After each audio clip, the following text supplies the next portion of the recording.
Titus O'Neil versus Darren Young turned out to be exactly the same as everybody expected it to be. Titus O'Neil wins, blah, blah, blah. Bathroom break, nothing much to this. It's not going to turn into much. The fans started chanting, "We want Lesnar." That was about it. Darren Young needs a haircut. I have that written down for some reason. I don't know why. There's really nothing else to talk about for this, so I'm going to bring something else into it a little bit later, but I'm assuming you didn't see this, right, Wego? Nope.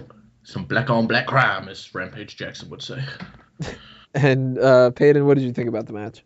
Well, I'm actually going to hijack this, and I'm going to talk about something else, and I'm hoping it's the same thing that you wanted to talk about. Bad News Barrett? Bad News fucking Barrett. Good. They had this guy out there like 4 or 5 times throughout the night, pretty much coming out in between every single match, and this guy was just on fire.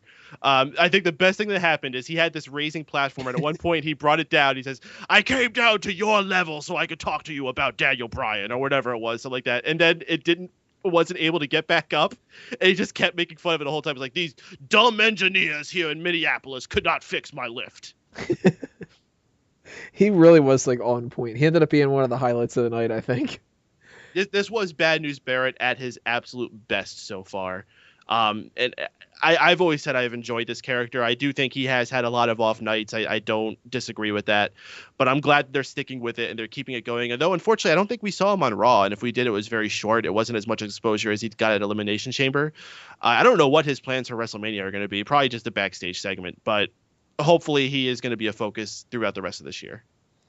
We had these were the things that he had said. The first one was the Russians have won more gold medals than the Americans at the Olympics.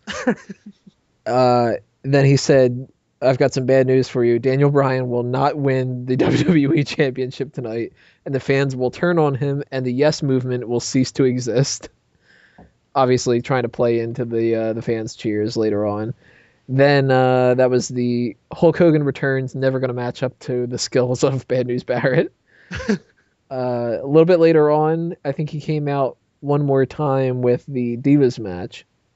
And let me find the note that I had written about that.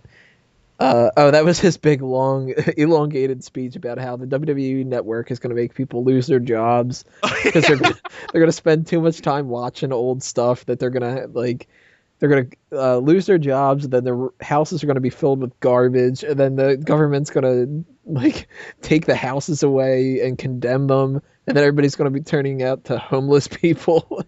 I have an embarrassing confession. Right before the pay-per-view had started, I was in the middle of cleaning my room, and I had just taken the bag out of the garbage that was next to the can in my room.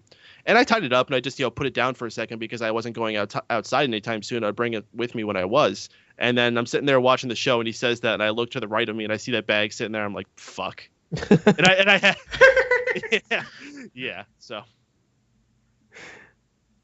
what did you hear about or what did you think about the Bad News Barrett stuff, Wego?